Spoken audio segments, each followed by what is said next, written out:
Welcome back to the Park Car Conversation, where we talk to real people about real life. And this is just real shit. We can't make this up. I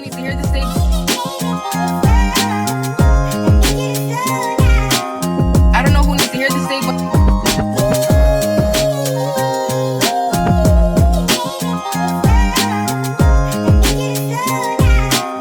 I don't know who needs to hear this thing, but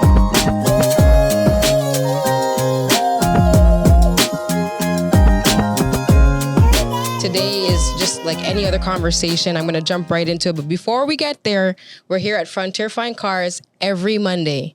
Y'all know I will not promote something that I don't stand behind. If you want to talk to real people about getting a car, if you're thinking about or you know somebody that knows somebody's, this is the place to come, honestly. It's just real people that will actually help you through the process. They're not going to sell you things that you can't get. They're going to make sure you're serviced. So that's just my piece. And Lovelace Candles.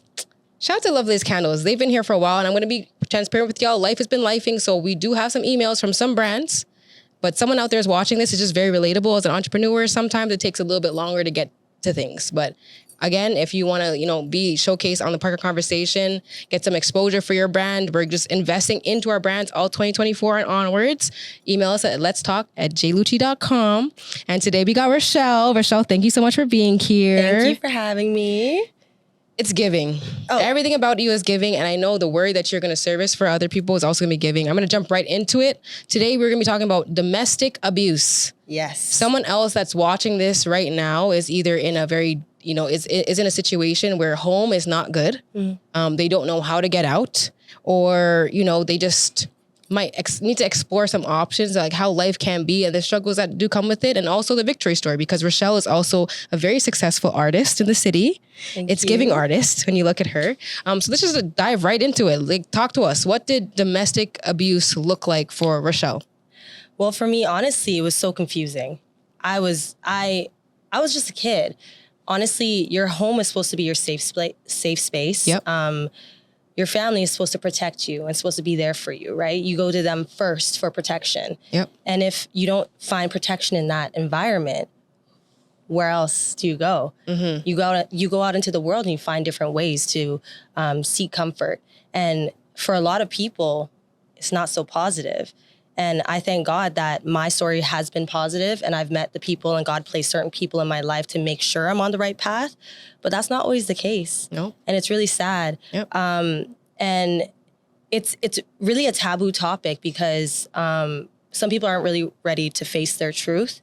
Even now I have a different perspective because I actually talk to my family now. People don't know, but I actually moved back home. Wow. Back into the environment. Oh, wow. And now I'm coming back into it with a different light. And I demonized my family, specifically my mom and my sister, because it was just us three. And when my dad passed away, I thought this is all we have. It's just us. Mm-hmm. But now if we're all at odds and we're all looking at each other like, where's the unit?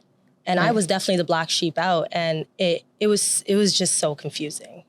All right. So, I want to know also, because this is my first time also meeting Rachelle, like, what did that look like? What age did dad pass away? Also, sorry that was your experience, right? What age did dad pass away? And what did mom and sister do that was making you like, this home is not a safe space for me?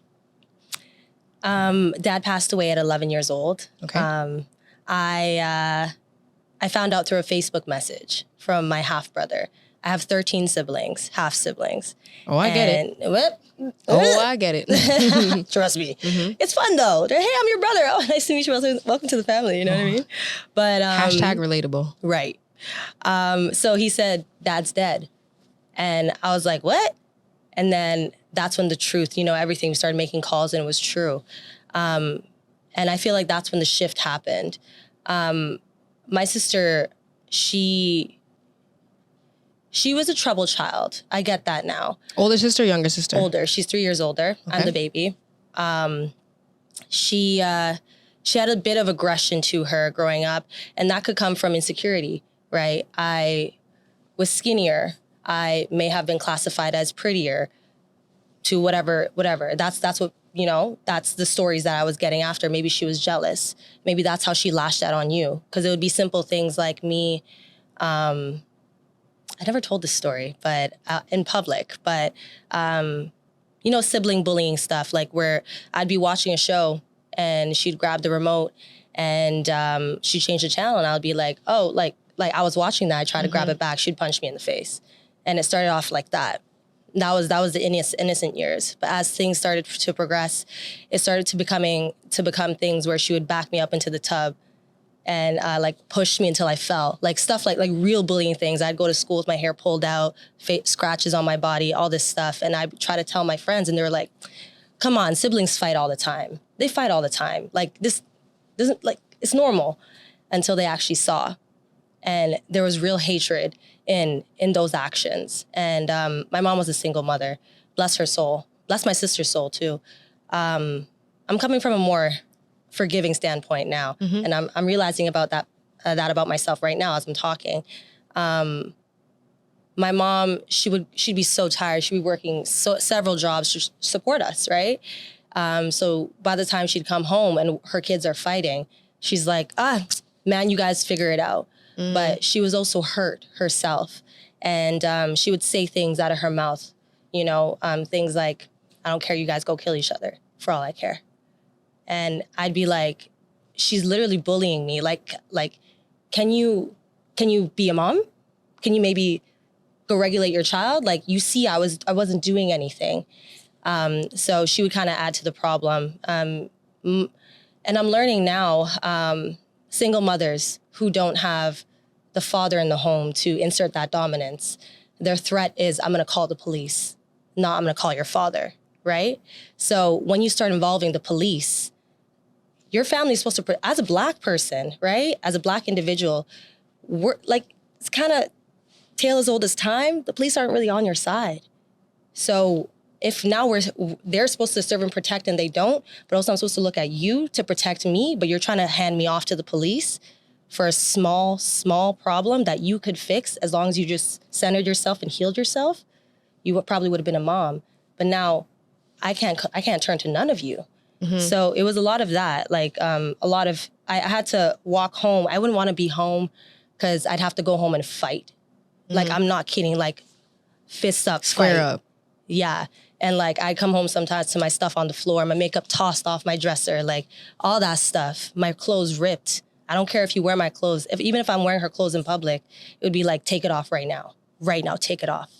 And like, to some people, it would come off as, that's normal sibling stuff. But if you add everything and layer it on top, you would really see that maybe my sister needed help at that time. So, yeah. Fair enough. And as you said, sometimes we look to our parents for that protection. Right. And we spoke about this in previous episodes, actually, that like sometimes your parents, even though they're supposed to be parents, it's still their first time on earth. Right. And they don't know, and they don't have the tools to do that. Right. So what were some of the things that would like go through your mind? I know someone else that's watching this maybe is having a really hard time at home. Like, what could you say to some parents or for kids who, are going through some issues at home? What kind of support did you need from your mom at that time?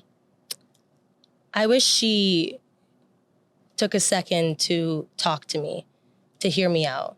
And I know there was a lot going on up here, especially when you're going through financial stress and you feel like you're just drowning for years, no matter how hard you work. I really needed her to just be like, hey, like, I see you crying and I'm so sorry that I wasn't there for you. If I just had that once, that would have been like, okay, like I would have humanized her at that point. But it took me leaving to humanize her, and yeah. So what was the camel's back when you're just like, how old were you when you're like, this is enough? I'm leaving home. I gotta go. It actually happened in 2019. I think I was 19 years old, something like that. I don't know, but it was 2019. Yeah. It was always over a car, my mom's car.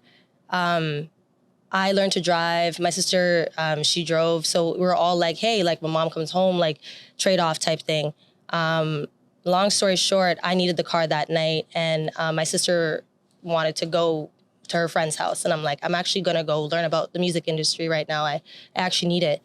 It was one of those, no, I'm taking the car. You go figure it out type stuff. So I don't know what she was going through that night, but we pulled up to SEC where I had to go. My mom's like, you know what? I'm going to drive both of you. No one's taking the car. We pulled up and she when we pulled up, she backhand me a punch in my face. And I said, enough is enough. I fought. So from the original story, the very beginning story I told you with the remote, things started to progress and I started fighting back when I was 16. Now I'm probably 19, 20 at this point. So now I'm over it. I'm gonna fight you back, girl. I'm gonna square up. Let's go. From there, my mom was in the back seat, and we went at it, and the mall cops started running. In the mall in the Scarborough Town Center. Yeah, they started coming out of Scarborough Town Center, and I guess my sister was bleeding. I finally got her in a position, guys. I won this time. Not to bring light to this, but she's just putting a disclaimer out there that she has hands. All right, so don't mess with her. She got hands. But it's the truth, man. Yeah. And I wear it on my chest. So at that point, I got her in a position where I got her to stop, and I said, "Stop! Like, I don't know why you always have to hit me. Stop touching me." And then she looked, she was bleeding a little. And then my mom came out and she said she hit her sister. And I was like, Mom, you were in the backseat the whole time and you watch every single fight. You know I didn't hit her first. I'm just trying to defend myself. That night, I was meeting up with my friend and he said, you're not going back home. You're in a domestic violence situation. I don't know if you know that right now, but this is not right. And that's when I realized it was a domestic violence situation. Yeah. I didn't understand it. Yeah. So, yeah. I think that's a hard thing to process when like the people that you love, your family, are supposed to protect you. And that's not the case. Right. And I know that's a very familiar situation for someone out there that's watching this. And a lot of people that I know, and even, some of my own personal experiences, that a lot of these things aren't actually healthy. Just because someone is blood doesn't actually mean that these people always mean the best. It doesn't mean maybe that they're wicked people, but they also don't have the tools to love you. And you're supposed to be in a loving environment. As you said that, it just sparked a thought. The last time I used to be really angry. I don't know if anybody else knows, but I used to be like a really angry. I used to, the last time I actually did something crazy publicly, I'll speak about this actually for the first time. I actually bottled my sister.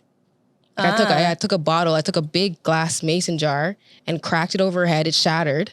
And then I was just like, you know what, Jafina, I think that was a pivotal point. I have never done anything crazy again. I will try to resolve as the best as possible with my words. But it got to a point where I'm just like, and I, to this day, I actually stand on it. I say all the time, I'm like, if that situation was to present itself, I would still do the same thing. But there's like a level of like, maybe at that time, our family just didn't have the right tools to cope. Right. Right? Which is unfortunate. Right. And we shouldn't be fighting our siblings. I've had situations with my brothers also where, you know what I mean? People have had to pin my brothers to doors for fighting me. Right. Like, we're girls. You know what I mean? But I really do hope for, healing for someone else that's watching this, because it can turn around. So, okay, now you left home. What did that look like? You're 2019, you just pick up, go, you take all your shit. You're just like, I'm out of here. Yep. Where did you go? So thank God for my friends. Thank God for families. And from the middle of the story, when I told you that because I didn't find comfort in home, I found it somewhere else. And thank God that was with families who had embraced me. You're very blessed. Very blessed. Some people do that and don't got nowhere to go. Right. Literally nowhere to go. Right. Okay, so now you're with friends. With friends. They said, hey, you're like our sister. You stay here all you need, as long as you need. And this was the pandemic started. So now I'm gone. I can't contact my family. I told myself I'm never going back, took all my stuff, and now I got a car. Okay. We were that fighting means over a at car. that point you had money to buy a car? No, honey. No. Okay. I think I was 20. And I went to a car dealership and I said, I need a car. And I did get in a bad deal. I definitely did. You should have came to Frontier Fine Cars. That wouldn't have happened. I should have. I should have met with someone on the couch over there. You know what I'm saying? But he helped me later on in life, which is why this is a full circle moment. It's really funny. But I got a car. I financed a car. Got in a really bad deal. I didn't know better. And that was my home. And I would travel. I found a job. From that job, I met a friend. And with that friend, she became my roommate. And then I got into my first condo downtown, and I was living on my own, high and mighty, this adult life. And I started to figure out my career. And I knew in that, when I was couch surfing, I actually wrote my first song called Best Is Yet to Come. Okay. And it's all about like, I'm gonna leave everything behind me, and I don't care. I don't need you. I'm gonna chase this world alone, leaving everything I've known, everything. And that's a lyric in the song. And at that point, I just knew I just had to lean into God. I don't think I was in control at that point. I just had to show up. I just had to continue showing up, and everything worked out. It always does, somehow, some way. With God. With God. I think that's a beautiful thing. Like when you have God, for example, like your lifestyle wasn't showing that you had control. At that point, life was in control of you. Your circumstance was in control of you. You were just making the best of it. Yeah. But when you do know who God is, and if you stay faithful, somehow, some way, won't God do it? He will. Can I get an amen from someone out there? Amen. Amen. God will do it. Yes. And so, that's how life started. And so the music, let's talk about it. Yes. If you don't know, now you know. Rachelle is a Toronto artist. Yes. It's just giving artist. When you look at her, it's just giving artist. Thank you. So was the music like an outlet? Like, so someone out there is like, okay, I'm dead broke. I hate my family. They treat me like shit. Now I got to be out of my house. It's very relatable. Yeah. Because I know a lot of people that had to do the crowd surfing. I've had people that lived in my house for months, for years at a time, actually, because home was not good, right? But I guess financially, that's always where people get into ruts. Right. So we're just saying, okay, you got a job. So I guess step one, you have to be some kind of stable. Figure it out. You got to find some way somehow, and hopefully in the best way possible. And then bring us through, was music an outlet for you? Yes. So my dad was actually an artist, and that's what I was trying to do. Yeah. I was trying to figure it out, and I always found myself back in the music, and I didn't understand where to go. I was 20 years old. Like, people start this at 16 years old, and they're like, they have their team and stuff. I was coming from nothing. So I was like, okay. I hopped on Google and I searched up open mics. You literally have to put yourself out there. Like, it's not a joke. This is not some half-ass stuff, You really have to put yourself out there, like with this music stuff. Yeah, my dad was a Juno Award-winning artist, so I was chasing his legacy. Right. I wanted to carry it on. The way he passed away, it made no sense. It made absolutely no sense, and I was very angry. That's what fueled my fire. And I always knew that I'm always brought back to the music, but also I'm being put in this situation to talk about it. I don't know why. It made no sense. Just like I said, it was confusing. Out of nowhere, no medical history type thing, like it just happened out of nowhere? So he was in a wheelchair. It's actually a very long, sad, unfortunate story.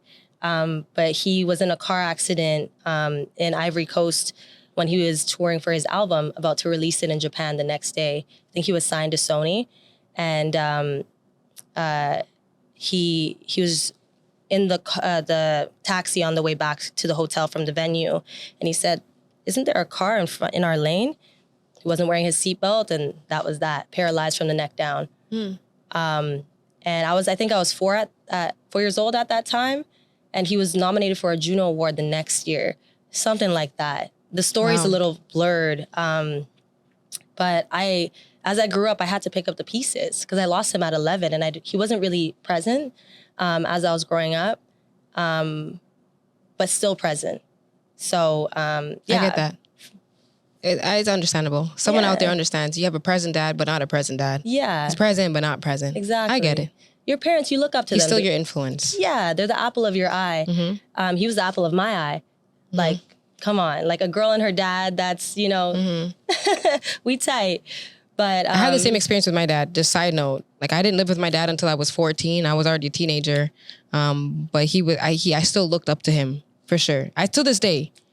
He's not a perfect human being. No one is. He's pretty freaking crazy, if I'm being honest with you. Yeah. But I still look up to my dad. Shout out to my pops. You know what I mean? So it's a beautiful thing, continuing his legacy. For sure. And so, like, kind of walk us through, because like I said, remember, Park Our Conversation is just real life, real experiences, real people. Can't make this stuff up, right? Walk us through this forgiving stage. Now, Rachelle, you're doing your music, you're living on your own, you've made it. Thankfully, not everyone has that story, because some people end up on the streets, some people end up doing drugs and all these things, just trying to cope. Okay. So talk us through now. You live at home with family again. there's this kind of forgiving thing that's probably the hardest thing for anyone to do. Mm-hmm. What does that look like realistic to someone out there? Because it's hard to forgive people, especially who are supposed to have your back. What does that look like? Hey, well, actually, I had to learn a lot about myself. I like that. Right? It's honest. It's giving accountability, and we like that. Okay, so let's talk about it. Takes two to tango, and I was not an angel in this. Believe me. I was definitely involved in this situation blowing up, but I also realized my faults when I got into a relationship now. So the patterns were repeating itself. Oh, but not with your family, with your man now. They were repeating itself. And when that situation, I realized my mouth, and I'm like, oh my goodness. Ooh, girl. This is what my mom didn't like about me. And my mom started, to find her way back into my life. And there were times during this moment, it's not easy living on your own. It's ugly. It's ugly to really just figure it out. The credit card company's calling you, you didn't make this payment, the car company, insurance, all of this stuff. It's not pretty, especially as a 20-year-old figuring it out with zero guidance. Wow. I needed my mom. That's the truth. I needed my mom, and I realized that real quick. My mom was trying the best that she could with what she had. This was the first time she was doing it. This is the first time we're all doing life, honestly. Mm-hmm. So I had to learn grace.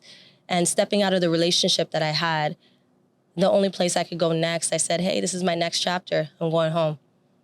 This is the chapter where I heal the traumas I've been talking about.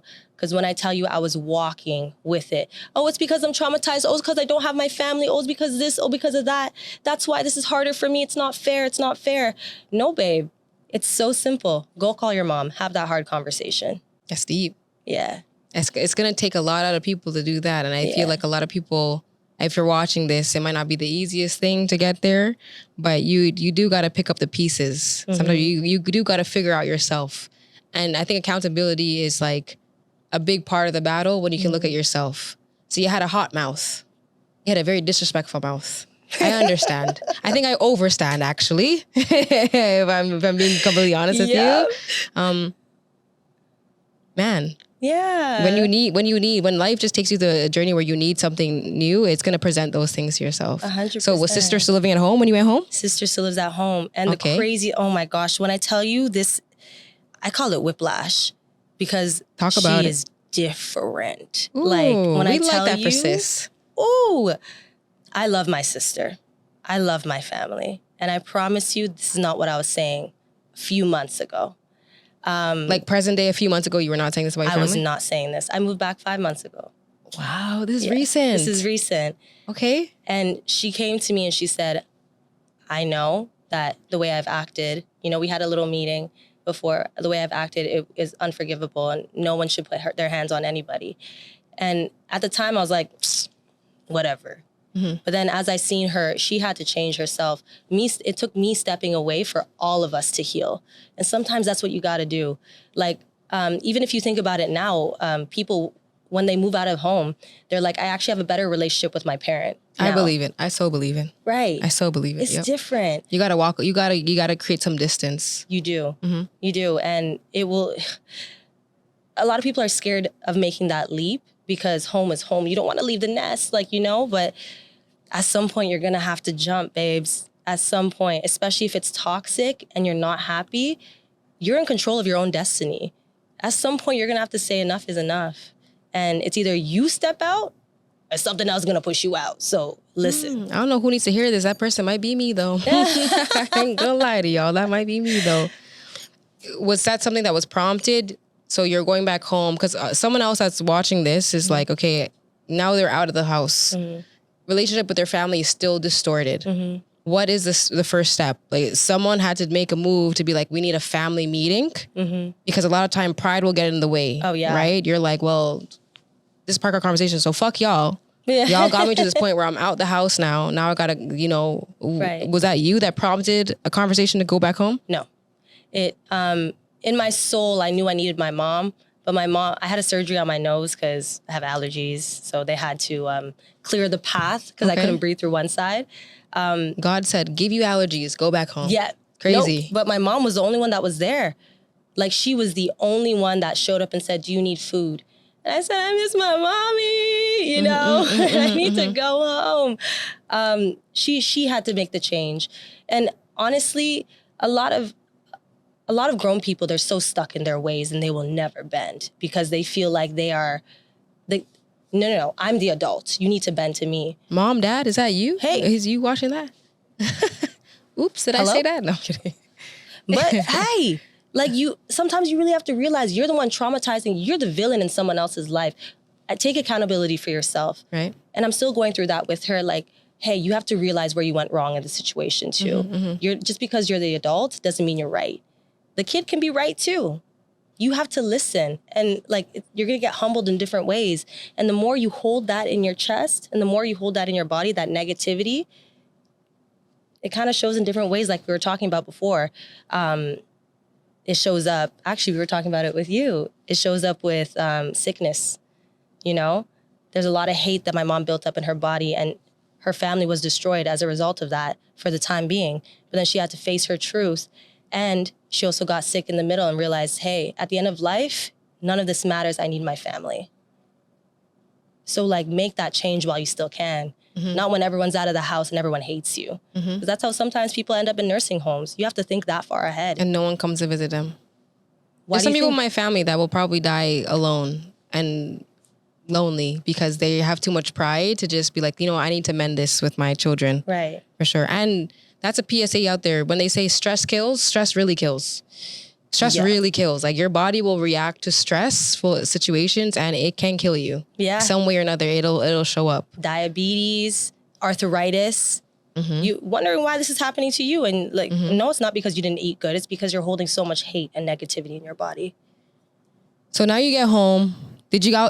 What are some practical steps for someone out there watching this? Like, therapy? Did y'all do therapy, or was it just God alone? Like, you just went home and it was kumbaya? Like, you had to set boundaries? What does that look like realistically? Boundaries for sure, but it started with therapy. I said, like I said, people came into my life and they said, hey, Rachelle, therapy. So the practical step was I found a job with benefits, and I started at the bottom. Fair. $16 an hour, whatever, and I climbed up. It got me benefits, and I was living on my own. That's all I needed to live. Hey, nobody's coming to save me but you. No, I'm the only one that's gonna save me right now. So I had to find a job with benefits and pick up a restaurant job. The restaurant job was gonna give me tips to pay for my rent, and the day job was gonna pay for my health benefits and my therapy, fully covered. Okay. Think smart. Not hard. Think smart. Think smart. Practical. I like that. Yeah. And therapy worked? Therapy worked, because that's where you really face your truth. And that's why I thank God that I found this accountability attitude early. Because a lot of the conversations I was having was, your mom is the example. Do you want to end up like her? That was the example for you, babe. It's like, that's where you're trending, especially with your mouth. You got to catch that. And not everyone's going to handle it the same way you did or how everyone else did. So this is the real world, honey. Deal with it or don't. I don't know who needs to hear this, but go to therapy, okay? Therapy, even if you're in a good place and you just want to elevate, therapy will bring some things out of you. Because I always say, like, therapists don't give you the answers. They make you answer your own questions. Somehow, some way. I know someone out there is like, no, I will never do therapy. I promise you, I was stubborn for too long. I done bottled my sister. I was done doing the most. I was like, all right. I didn't even do that immediately. It took me some years, but I went to therapy, and I'm actually confidently can say I'm in the best place I've ever been in my life. And not every day is still good. Yeah. Okay. I still struggle, but I do have new tools that I can work with. You know what I mean? That's the tools. And so now, okay, let's talk to us a little bit about your music, where they can find you. You're thriving. You know what I mean? Yes. So actually, I have a project coming out in the next few months called Better Off Alone. It talks about... Or at home with your family, but better off alone. Hey, better off alone. I'm back at home with my family.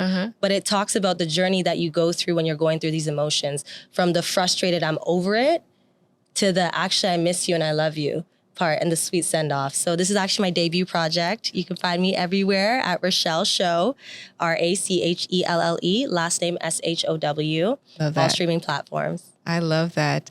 And if you were to leave somebody with I don't know who needs to hear this. You know what I mean? I'm always in my car. I got those thoughts. I'm like, I don't know who needs to hear this. This is something I learned today. Yeah. or something that came across my mind, what would you leave somebody with? That's your camera right there. This is your moment to shine, baby girl. I don't know who needs to hear this, but kill your pride and kill it quickly. It will save you a lot quicker. Please do. You'll thank me later. If I had a mic drop, I would just drop it. I would just drop the mic. Here at the Parker Conversation, Rachelle, you already know, as someone out there is watching this, it's very relatable. People leave home very early. Okay, there's a lot of toxic parents. There's a lot of toxic households. People are set in their ways, and you know what? Family is something that we don't get to choose. But I think God designs it in a way where we do have to show up and choose each other. Right? So until next time, peace. That's good, girl. Thank you. Hear the same